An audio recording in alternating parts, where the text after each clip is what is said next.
In this lesson, we're going to have a look at how to calculate the mean and standard deviation of grouped data from the MEI syllabus.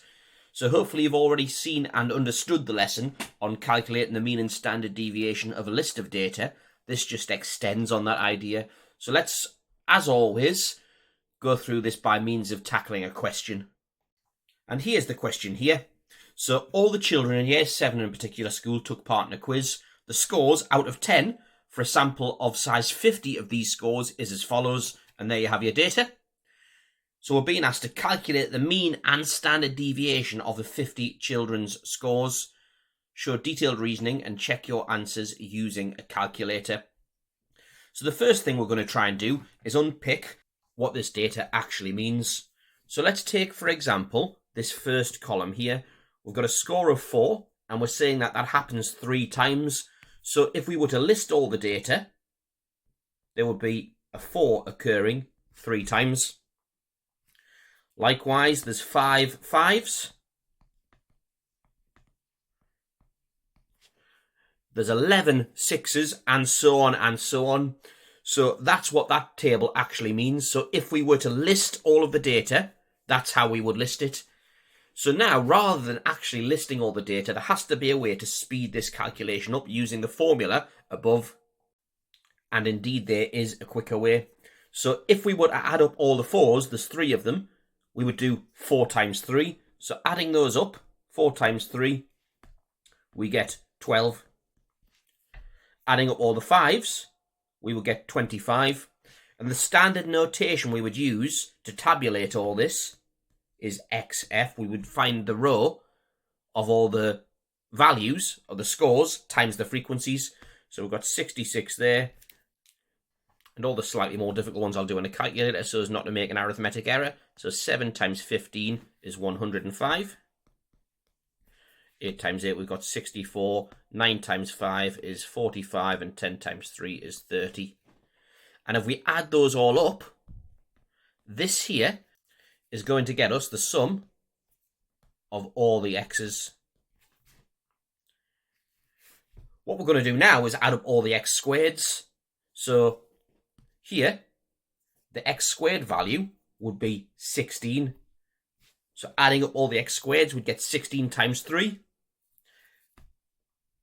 The x squareds there are going to be 25, and so on and so on. So to speed things up, what we're going to do is calculate all the x squared f's. So 16 times 3 is 48. 25 times 5, or 5 squared times 5, is 125. And now let's start doing the more difficult ones on the calculator. 6 squared times 11 is 396. 7 squared times 15 is equal to 735. So it's the same formula as before. 8 squared times 8 is 512. 9 squared times 5 is 405. And 10 squared times 3, 100 times 3 is 300.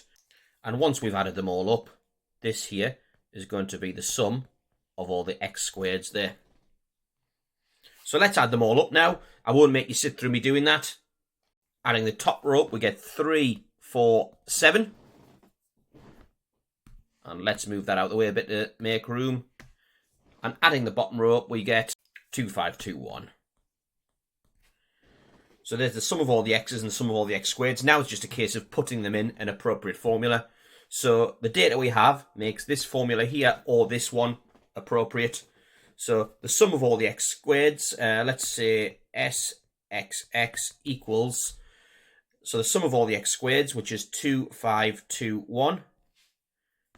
Take away the sum of all the x's squared, divided by how many things there were, which in this case was a sample size of 50, which is equal to, so let's put that in the calculator, 2, 5, 2, 1, take away 3, 4, 7 squared over 50. We get SXX to be 112.82. 112.82. So that leaves us with the variance S squared being, and let's look at the formula, it's 1 over n minus 1, 1 over 49 times SXX times 112.82, which is equal to, divide that by 49, we've got our variance, which is 2.302.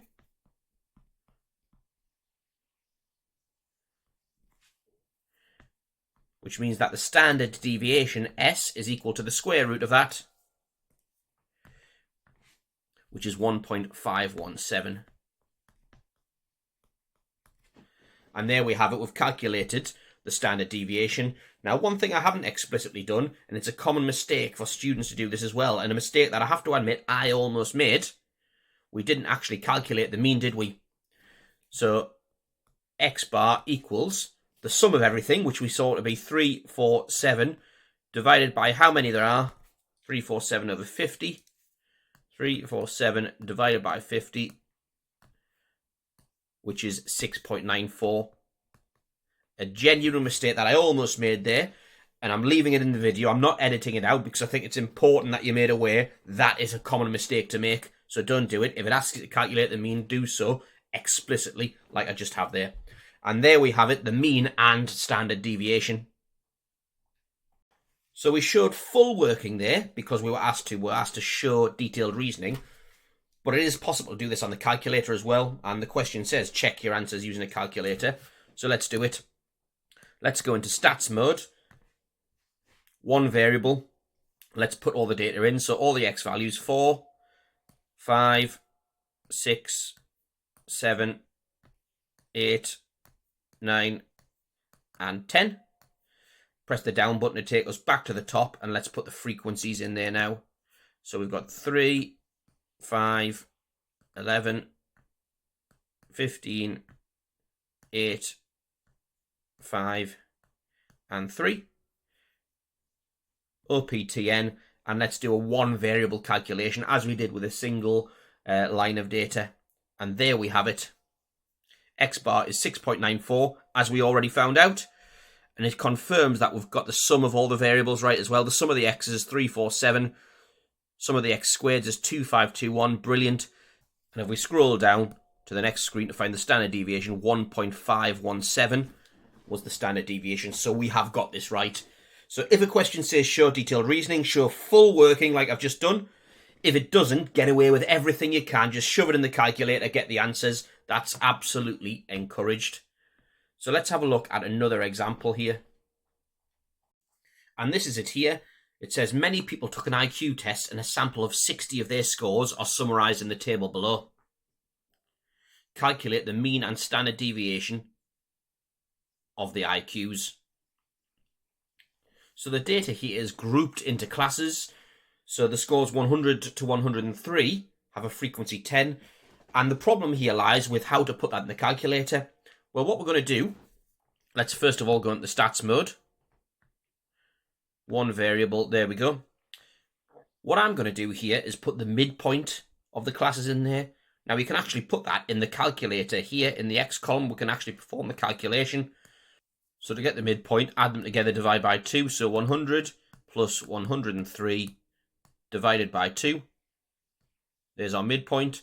And you knew that that was 101.5, but it's less obvious in cases like the next one, 104 to 118. Quite fiddly. So let's just calculate it here. 104 plus 118 divided by 2, which is equal to 111. Then we've got 119 plus 130, close bracket, divide by 2. Then we've got 140 to 150.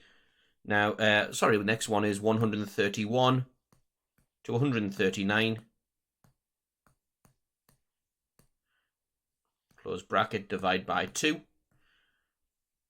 And then 140 to 150. I mean, you know the answer to that one, but let's just do it anyway for completeness. 140 plus 150 divided by 2, which gives, obviously, 145. And let's put the frequencies in. So we've got 10. We've got 11. We've got 26. We've got 9. And we have 4. OPTN, one variable calculation. And there we have it. The mean is 121.1. So X bar equals 121.1 for significant figures. And the standard deviation is equal to 12.55 to 4 significant figures. So S equals 12.55. Let's just double check that. 12.55, yes it is. And there we have it. Mean and standard deviation of group data. So now the worksheet should be accessible to you. Have a go at it.